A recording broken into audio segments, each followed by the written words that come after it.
Raka pergi naik bis menuju ke rumah neneknya di desa. Tapi sampainya di stasiun bis, tiba-tiba suasana jadi aneh. Semua bis bentuknya agak berbeda. Semua orang pakaiannya tidak seperti yang dia lihat biasanya. Raka terlihat sangat kebingungan, dan saat itu ada anak remaja cowok yang menghampirinya. Kamu mau ke arah mana, Mas? Saya perhatikan, kamu seperti sedang kebingungan. Tanya anak remaja itu kepadanya. Kok bisa lupa tahun sih, Mas? Ini ya tahun 1960. Masnya mau ke arah mana? Gue mau ke rumah nenek. Tapi tiba-tiba Raka terdiam. Dia teringat kalau dia sedang berada di tahun yang berbeda dengan tahun yang seharusnya dia berada. Oh, maksud saya mau cari hotel. Abang tahu gak ya hotel di mana? Ini desa, Mas. Mana ada hotel? Oh, begini saja, Masnya menginap di rumah saya saja, sampai urusan Masnya selesai. Gimana? Kalau abang tidak keberatan, boleh deh, Bang. Di sini ada yang jual makanan gak, Bang? Gue lapar nih. Ada, Mas. Yuk mari ikut saya ke warung di ujung jalan. Raka dan teman barunya itu makan di warung sambil ngobrol. Ketika mereka sedang makan, tiba-tiba datang seorang gadis desa masuk ke dalam warung untuk makan di sana. Mas Pomo, katanya sambil tersenyum. Tini, mau makan juga ya?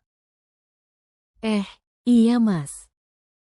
Oh, iya, kenalkan teman baruku, namanya Raka.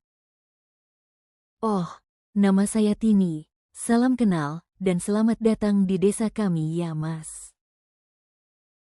Iya Mbak, makasih. Setelah selesai makan, Raka dan temannya pulang ke rumah temannya itu.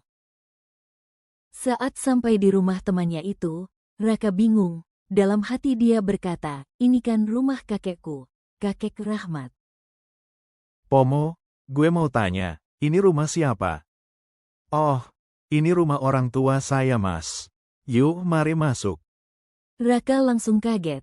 Dalam hati dia berkata, ternyata teman baru gue ini adalah ayah gue sendiri.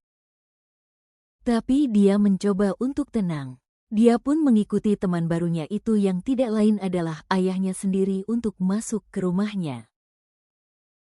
Raka senang banget, karena dia bisa berkunjung ke rumah kakeknya zaman dulu. Raka dan teman barunya itu semakin dekat seperti seorang sahabat. Suatu sore teman barunya Raka mengajaknya makan di warung. Dan di sana sudah ada Tini, gadis pujaan hati temannya itu. Dan mereka pun makan bersama. Tapi tiba-tiba datang ayahnya Tini, yang tidak lain adalah kakeknya Raka dari pihak ibunya. Ayahnya Tini marah dan memaksa Tini pulang. Dan di saat yang bersamaan ayahnya Pomo, yang tidak lain adalah kakeknya Raka juga datang dan marah-marah kepada Pomo dan meminta Pomo untuk menjauhi Tini. Dalam hati Raka berkata, sebenarnya permasalahan mereka apa sih? Masa sampai aku sudah lahir pun mereka masih ribut-ribut terus. Setelah Tini ikut pulang dengan ayahnya, yang tidak lain adalah kakeknya Raka sendiri. Kemudian Raka dan Pomo, dan ayahnya Pomo, mereka pun pulang ke rumah ayahnya Pomo, yang tidak lain adalah kakeknya Raka juga. Sesampainya di rumah Pomo, Raka bertanya kepada Pomo. Bang, sebenarnya ada permasalahan apa sih di antara keluarga kalian? Sampai-sampai kakek, maksud gue ayahmu sampai semarah itu kepada kalian berdua. Oh, tentang itu, masalah lahan Mas, jadi sejak dulu ada perbedaan wilayah di lahan yang mereka kelola. Kejadian itu semenjak ayah saya masih remaja, Mas. Dan sampai sekarang masalah itu tak kunjung selesai, Mas. Raka berkata dalam hatinya. Sepertinya gue harus mendamaikan kakek Rahmat dan kakek Samsul, supaya ayah dan ibu gak backstreet lagi. Raka berkata lagi dalam hatinya. Besok gue harus ke rumah kakek Samsul, gue mau pendekatan dulu. Kalau gak salah kakek Samsul kan suka buah mangga, besok coba bawa buah mangga deh ke sana. Keesokan harinya, Raka izin ke Pomo mau keluar sebentar karena ada urusan, dan Raka mulai cari buah mangga untuk dibawa ke rumahnya kakek Samsul. Setelah Raka berhasil beli buah mangga, Raka langsung cari rumahnya kakek Samsul.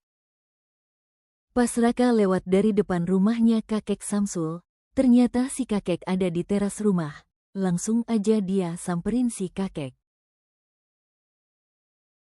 Pak permisi numpang tanya, katanya. Di sini ada yang suka buah mangga gak ya? Karena saya ada beli 2 kilo. Raka dan Pak Samsul ngobrol sambil makan buah mangga. Raka juga meminta supaya Pak Samsul bisa hidup rukun dengan sesama tetangga. Dan bisa saling memaafkan. Pak Samsul menyetujui perkataan Raka.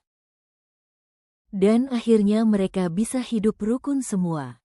Dan hubungan ayah dan ibunya bisa mendapatkan restu dari kakek-kakeknya. Tiba-tiba Raka menghilang dan kembali ke tahun 2026.